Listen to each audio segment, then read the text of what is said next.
dito sa minomonitor natin na low pressure area na sa kasalukuyan ay nasa 2,115 kilometers east ng Southern Mindanao. Nasa medium chance po yung category nito sa kasalukuyan. Ibig sabihin, hindi pa natin nakikita na maging isang ganap na bagyo ito sa susunod na 24 oras. Pero beyond that, or after nung 24 hours na limit natin na yon, ay nakikita natin na mataas yung posibilidad na ito ay maging isang ganap na bagyo. At pagdating naman sa kanyang magiging pinakamataas na intensity, dahil babaybayin niya itong karagatan natin, itong Philippine Sea sa silangang bahagi ng ating bansa, babaybayin po niya ito at pupunta siya dito sa dalawang senaryo na meron tayo. Yung isa ay hindi ito magla-landfall sa anumang parte ng ating bansa at magtutuloy-tuloy siya dito sa Taiwan. At yung pangalawa naman ay magko-close approach siya or magla-landfall dito sa extreme northern Luzon o kaya naman ay sa northern part ng Luzon main island natin.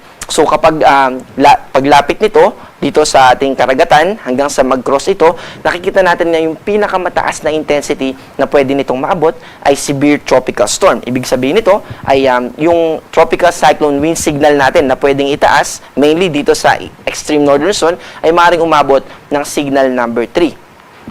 Pagdating naman sa magiging timing, ay nakikita natin na yung development niya, yung pinakamaaga na time na kung saan posible na ito na maging bagyo ay bukas ng hapon or gabi.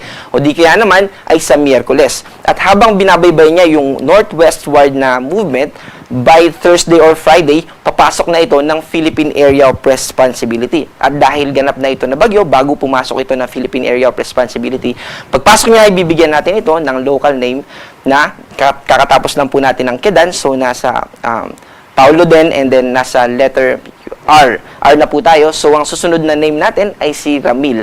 At itong si Bagyong Ramil ay magtutuloy-tuloy dito at pinakamakaka-apekto po ito sa atin ay by Saturday, Sunday, and Monday. Habang binabaybay po niya itong northern part ng ating bansa. Bukod po dito sa low pressure area na ating minomonitor, ay nakaka-apekto rin sa atin yung easterlies. Ito yung hangin naman na galing sa Pacific Ocean na mainit dahil nasa tropical region tayo at ito ay dala ng pag-ikot ng mundo sa sarili nitong axis. At yung easterlies na yan ay may kasama din ng mga kaulapan. Kaya asahan natin na mataas yung tsansa at magiging maulap yung mararanasan ng mga kababayan natin dito sa Isabela. Ganon din dito sa probinsya ng Aurora at sa probinsya ng Quezon at Camarines Norte. Dito naman sa Metro Manila, kanina ay meron tayong naranasan ng mga pagulan dahil po yan sa mga thunderstorms. At dito sa Metro Manila at sa natitirang bahagi ng ating bansa ay magiging mas mababa yung tsansa ng mga pagulan natin as compared sa mga binanggit nating lugar sa eastern part ng Luzon.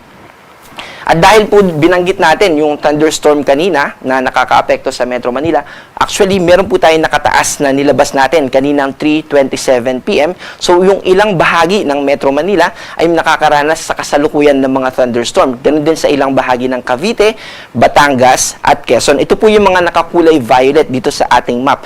At sa mga susunod na oras, sa next 2 hours, ay makakaranas din naman yung ating mga kababayan dito sa Laguna, Rizal, Bulacan, Bataan, Pampanga at portions ng Zambales at Nueva Ecija ng mga thunderstorm activity. Ibig sabihin ay makakaranas po tayo ng mga pagulan, kaya yung mga pauwi pa lang po sa kanilang mga tahanan ay huwag nating kalimutan na magdala tayo ng payong.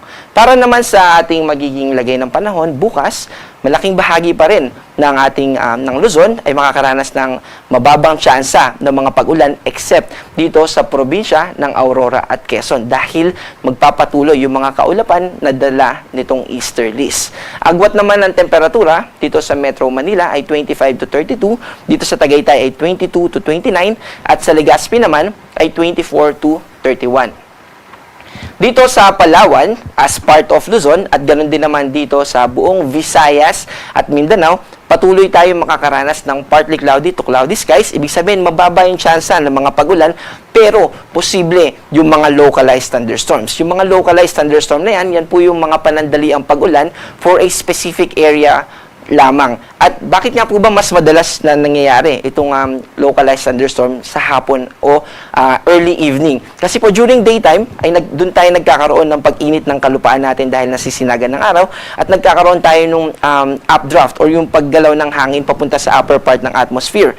At yung characteristic na yun yung nagdadala, nagko-contribute sa mas maraming mga kaulapan. At yung pag-ulan na yun, ay yung kaulapan na mamumuo na yun, nakadepende doon kung saan siya tatapat at doon siya maging ulan. Kaya po madalas hapon, kasi during afternoon siya, nagiging mature. At pag matured na siya, doon na po siya magdadala ng mga pag-ulan. Agwat ng temperatura natin dito sa Cebu ay 25 to 31, dito naman sa Iloilo ay 24 to 31, dito sa Davao ay 24 to 33, at sa Cagayan de Oro naman ay 25 to 32. Sa kasalukuyan ay wala po tayong nakataas na gale warning, pero gusto pa rin natin paalalahanan yung ating mga kababayan, lalo na kung gagamit tayo ng maliit na sasakyang pandagat, dahil posible tayong maapektuhan ng mga pag-alon na posibleng umabot ng hanggang 1.8 meters. Para sa ating forecast o yung ating inaasahang panahon sa susunod na 3 araw simula Wednesday hanggang Friday. Dito po sa Metro Manila, Baguio City at Legazpi, generally po buong Luzon ay makakaranas tayo ng mababang tsansa ng mga pag-ulan. At kung ulan man, yan ay dadalhin sa atin ng mga thunderstorms. So hindi naman po natin nakikita na ito ay magdudulot ng malawakang pagbaha, except kung magiging well-developed yung thunderstorm natin, katulad ng mga panandalian lang na umulan, pero sobrang lakas ng ibinubuhos nito. At yung mga ganong cases po, maliit po yung tsansa, pero posible pa rin. Kaya mag-antabay pa rin po tayo sa mga ilalabas na warnings and issuance ng pag-asa. Ganun din po dito sa buong Visayas at sa buong Mindanao. Makakaapekto po yung LPA sa atin by Saturday. At habang binabaybay niya yun, again, yung pinaka-critical na araw na makaka-apekto sa atin, yung LPA na minomonitor natin ngayon, ay by Saturday, Sunday, and Monday. And yung mga binanggit natin na forecast kanina patungkol sa LPA, gusto po natin nabanggitin na posible pa po ito na magbago. Kaya mahalaga pa rin na tumutok tayo sa mga isusunod na i-release ng pag-asa. Pero, dito sa tropical cyclone threat potential natin, maliwanag po na sinasabi nito na yung development ng low pressure area na maging isang ganap na bagyo ay nananatiling mataas. Yung likelihood po nito na maging isang ganap na bagyo ay nananatiling mataas. So yung pagiging ramil nitong low pressure area na ating binabanggit ay malaki. Talagang malaki po yung posibilidad.